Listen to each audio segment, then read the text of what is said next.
Senator Graham and Senator Bayh are with us in the studio this morning. And Senator Bayh, I must say, you really did set Washington on its ear when you said you would not run for re-election, basically because you said you thought the Senate had become dysfunctional. But you and Senator Graham have joined in a new effort, even though you've decided not to run again, to try to ease the partisan rancor. You sent a joint letter to Senate leaders Harry Reid and Mitch McConnell this week, asking that they convene a lunch of Republican and Democratic senators once a month on a regular basis. Senator Bayh, why did you do that, and why would that work? Why would that help? Well, first, Lindsey Graham is my friend, and we need more friendships across the aisle because that's ultimately how you get principled compromise enacted. And part of this, Bob, was informed by my father's experience, where back in the day he might have philosophical or political differences, but you still reached out and tried to do the people's business. So little of that takes place because there's so little interaction among senators. We have the caucus systems, so the Democrats are over here, the Republicans are over here. They hardly ever meet to listen to one another. The only two times since I've been there where we've actually had a gathering of all 100 in kind of a serious setting to listen to one another was first at the time that President Clinton was impeached, didn't know how the trial was going to work. Secondly, immediately following 9/11. And in both of those cases, we acted more like Americans than Democrats or Republicans. We need more of that. That's why I think this idea that Lindsey and I are pushing is a good thing. Have you had any response, Senator Graham? Not that I know of. We probably should start with plastic forks and knives for the first ones, just see how this works. But he's dead right. We share a locker by the gym. I've got to know Evan, and when he announced he was going to leave the Senate, a lot of Republicans said, "Oh boy, we can pick up Indiana." First thing I thought of was, "Oh no," because at the end of the day, Evan has shown a willingness to reflect Indiana values, which is to find middle ground because it's in the middle of the country. I hope people will respond to the lunch, and I hope it will over time mean something. I know it's silly for most Americans to think this is newsworthy, but it is. But it does sort of emphasize how bad the situation has gotten that you would propose this. It's almost tribal, Bob, and I think Lindsey's right. Most Americans are probably listening to this and go, well, that's so basic, it's silly. But the caucus system really is used as an instrument of control, party control.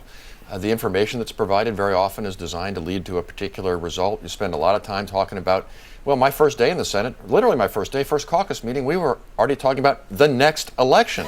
It never stops. And so if things political are constantly at the forefront of your thinking, it's difficult to make the kind of policy progress that you need. I want to talk about some of the issues that have really split Washington, and I think the country actually is split right down the middle on a lot of these things. And the first thing I want to talk to you about it, Senator Graham.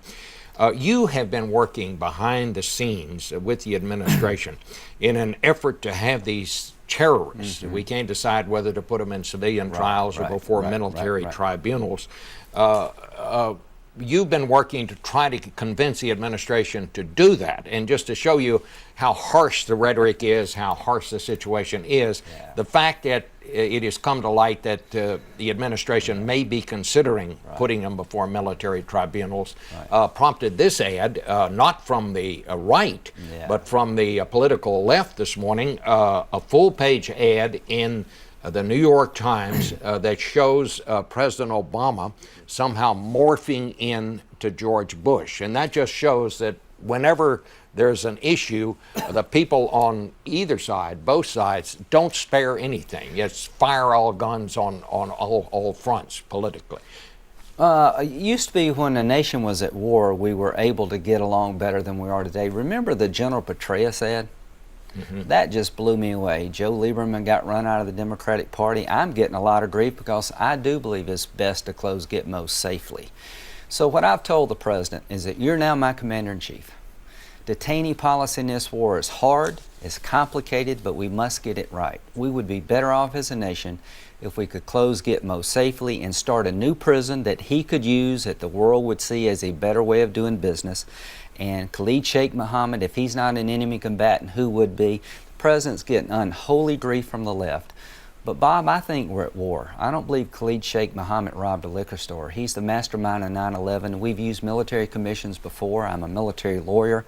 I have a lot of faith in the military legal system. I'm willing to give robust due process. There's a place for civilian court, but I will stand by my President to make rational detainee policy. We've got 50 people at Gitmo that are too dangerous to be let go, that will never go through a normal criminal trial. Let's create a new legal system so they'll have their day in court. So where is this situation right now? Well, because we're- basically, as I understand Yeah. it, what you've said to the White House is if you will agree to try these people in military tribunals, Some of them. some of them, I will help you in getting the Republican votes that are needed to close Guantanamo. Right. President Bush said we needed to close Guantanamo, but Senator McCain said it'd be better to close it. I believe that. We need a legal system that gives due process to the detainee, but also understands they didn't rob a liquor store, we're at war, and some of this information is very sensitive and classified. So where we're at now is, can this administration reverse course on Khalid Sheikh Mohammed, which I think would be an act of leadership well received by the public. He's getting beat up badly from the left, but the ACLU theory of how to manage this war, I think, is way off base.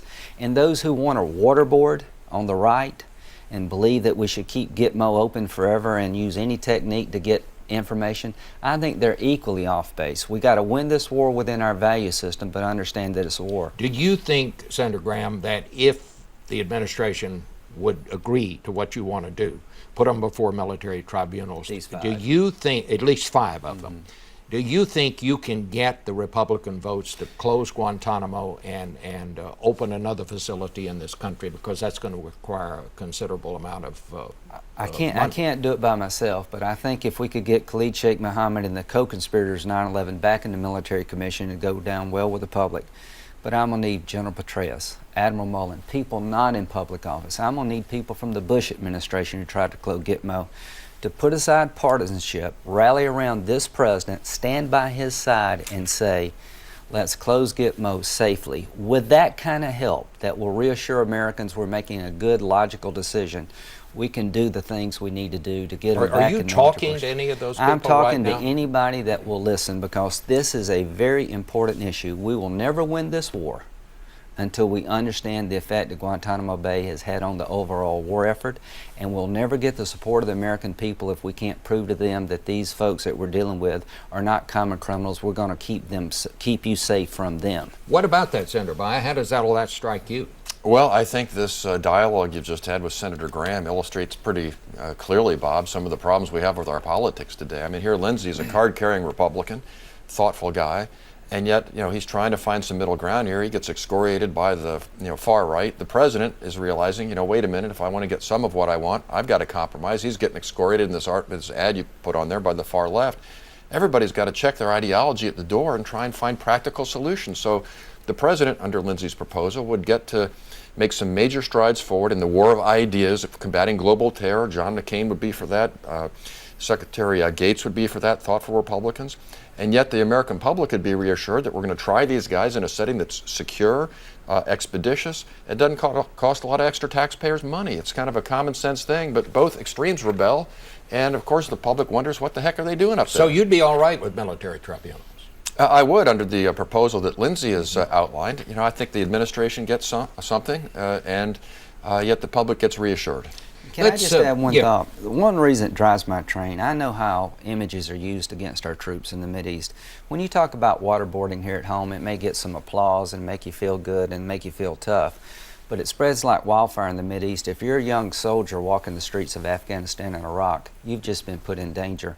And when you talk about closing Gitmo or giving these guys constitutional rights as an American citizen and losing the fact that we're at war and reading them their Miranda rights as soon as we capture them, you lose the American people. All right. Can I just interject one thing here? The administration would probably say, well, why shouldn't we have the flexibility to decide civilian or military on a case-by-case basis? And I would say to you, Bob, in sort of an ideal world, I could accept that argument. But if they want to, make progress in the war of ideas by eventually closing down Gitmo, they're going to have to give a little bit on that from their point of view, that perfect scenario. And that's why I think we got to find some common ground on this thing. Let's talk about something else where somebody's going to have to find some common ground, and that is health care. The president is now talking about falling back on this seldom used, I hate to bring up this word because it's so difficult to explain, this seldom used parliamentary device called reconciliation to get this thing through the Senate. Bottom line of that is you can pass things in the Senate with just a simple majority if you go the reconciliation route. You don't need the 60 votes that most legislation requires.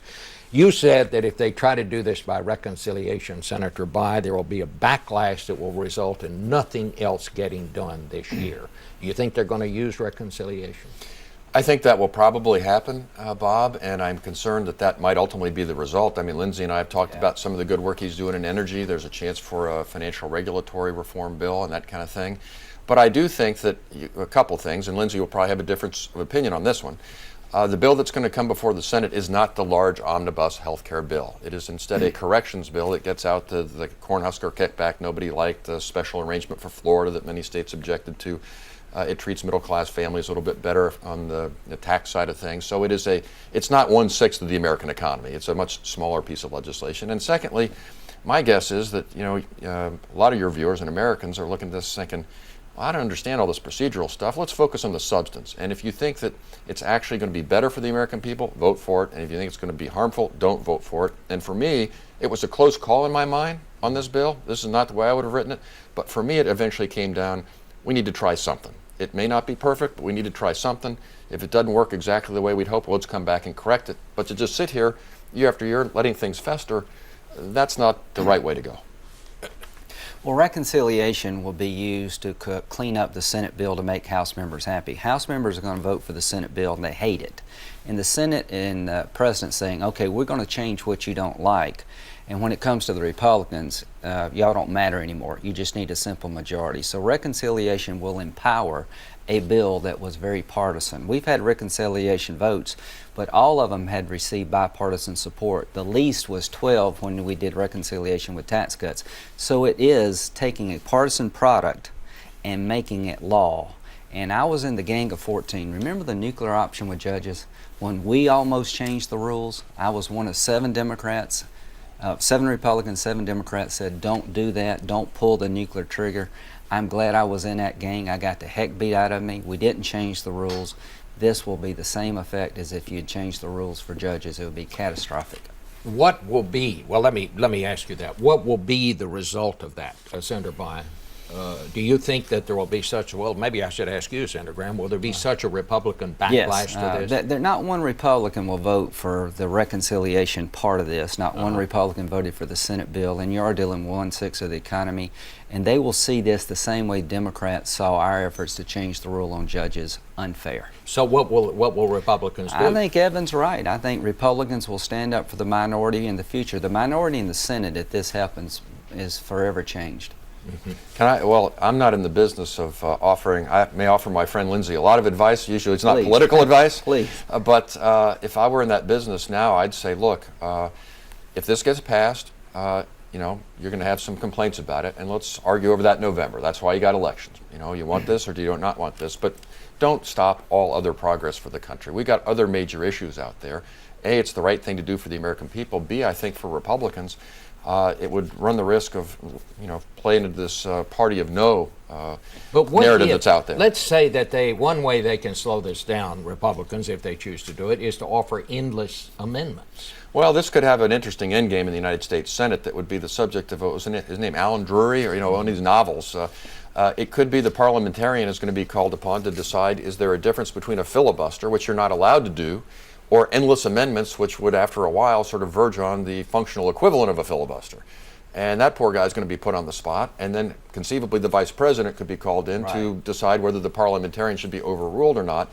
And I think that's all going to come down to, look, are these legitimate amendments that after a period of weeks are really designed to improve the product, or are they just slowing things down? What would happen, Senators, if the vice president, in an effort to end these debates, decided to overrule the parliamentarian? Well, that will be a very interesting moment, Bob. I assume that our friends on the Republican side will think that they've been violated, and people on our side will say, look, this should be about substance rather than form. We think it's right for the American public, and let's have a debate about that between now and... What do you think would happen? Because that may well happen. Well, Senator. It would be catastrophic for the Senate. The minority's rights would have been overcome by rank partisanship at a time when the bill itself, the process led to it, wasn't so good. Please don't do this. Just please. I will work with you to find a smaller bill that the American people feel more comfortable about. Let's do a field goal in health care. Let's don't score a touchdown by ramming it down somebody's throat.